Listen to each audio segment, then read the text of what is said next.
Welcome sparkles, welcome to my channel.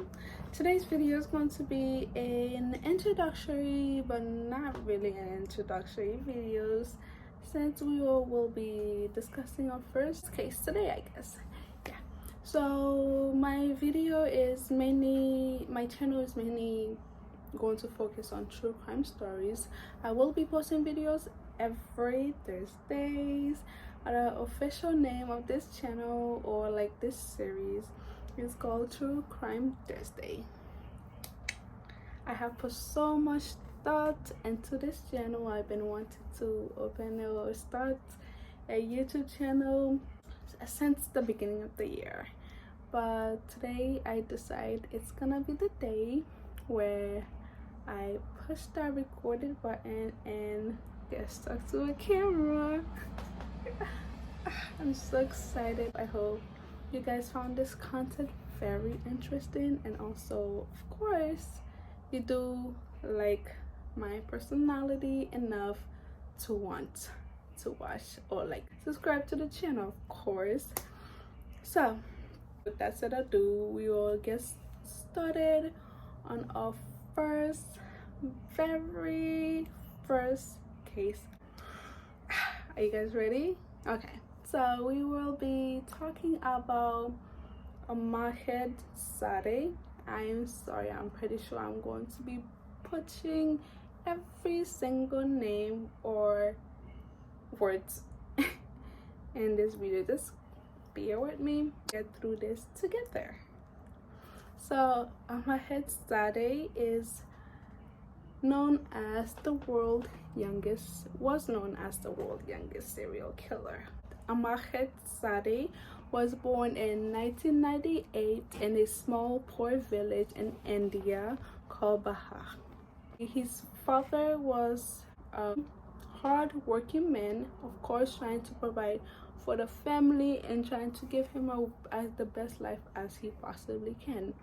It is also reportedly said that Sada was also forced into the working community at a very young age, which can put a lot of distress, or it's not good for a young kid. Let kids be kids, okay? Kids does not want to be working. They just want to play and have fun. So he was forced into the working community at a very young age. Beside all that, Sada lived a very normal life with a beautiful family in a village, a nice little village and place to stay with other kids playing around, a good old days.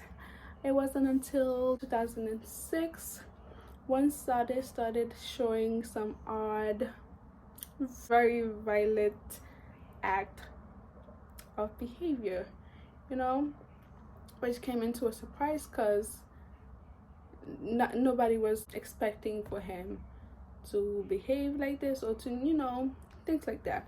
In 2016, he reportedly killed his 6-year-old cousin. In that same year, many stated that shortly after his first act of violence toward his little cousin, he also killed his own baby sister, who was only 8 months old at that time.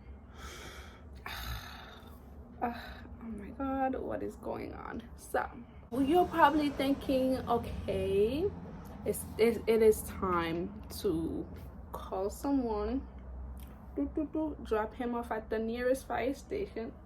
I'm playing, don't do that. Call the authorities, get him evaluated, get him situated, and see what was going on with their sweet little old boy. Well, used to be sweet, I guess. No, that did not happen. No.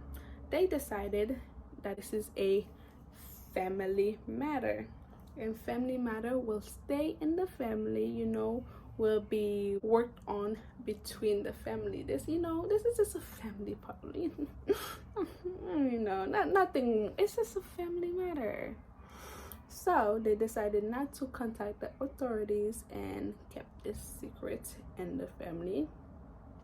Of course, that family matter kept on happening.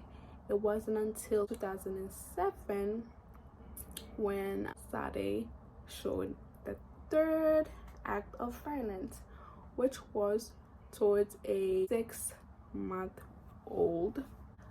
According to the mother, she left the child sleeping in the primary care while she ran out to grab a quick, probably went by to grab a quick snacks, quick bite to eat. And then when she returned, the child was missing. The missing of this child did spark some investigation and spark some people to be, spark actual authority, not just family matter. It did spark some investigation, and later the child was found buried at a location nearby. And after the body was located, that's when Sada later admitted that he was responsible for the killing of the 6-month-old baby. Okay, he admits and told every very vivid details of how the act of violence happened. He started off by strangling. He located the kid, of course. He later strangled the child while the baby was sleeping.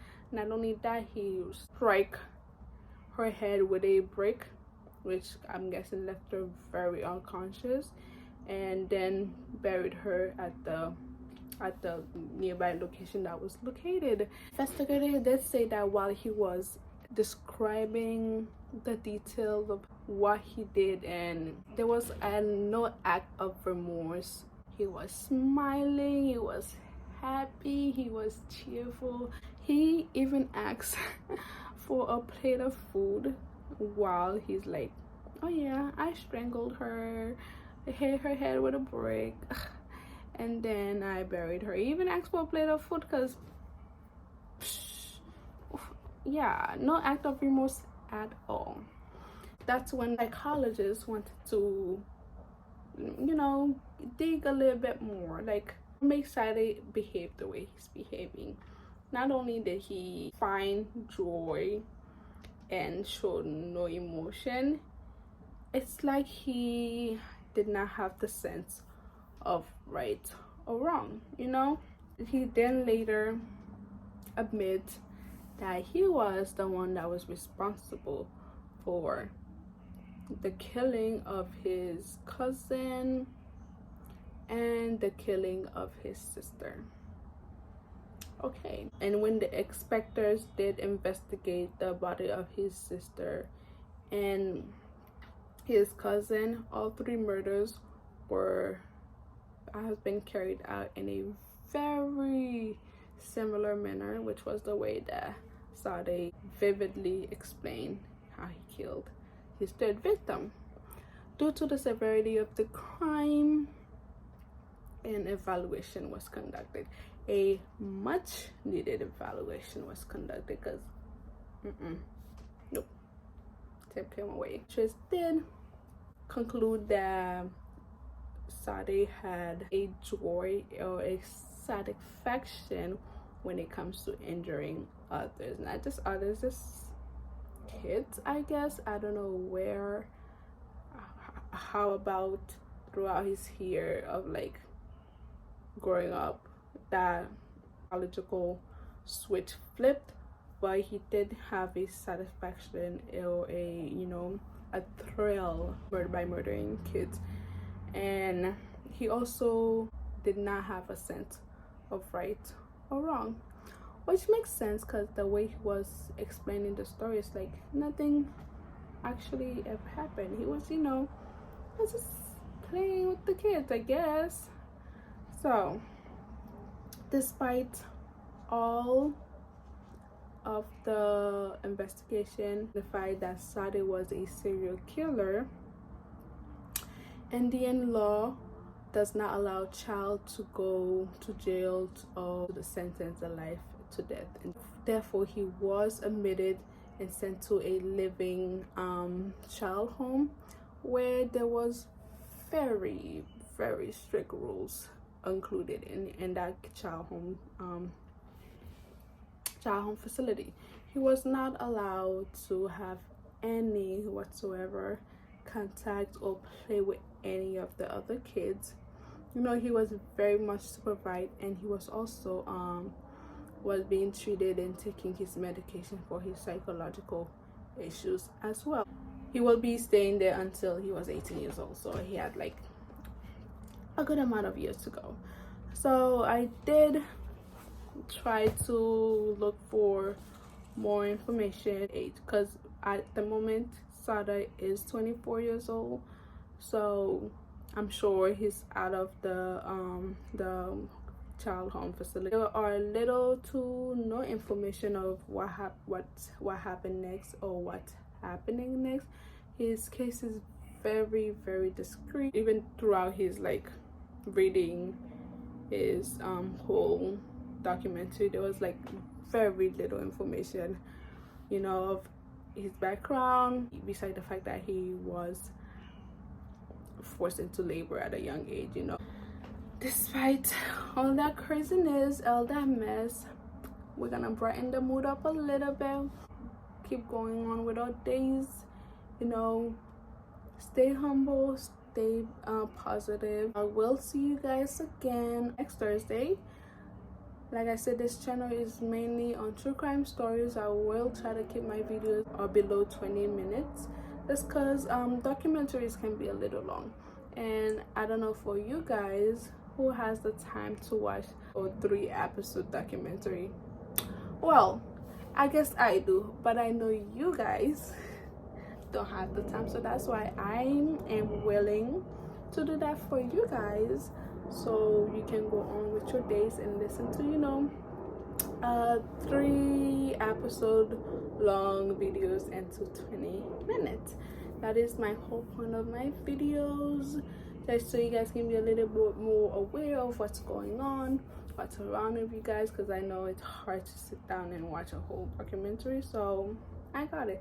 So if you are interested in those type of video, I do suggest that you like, comment, share, and of course subscribe. With that said of do, I will definitely see you guys next Thursday and every Thursday after that. Have a wonderful day, stay positive, stay humble, and stay fierce. Bye.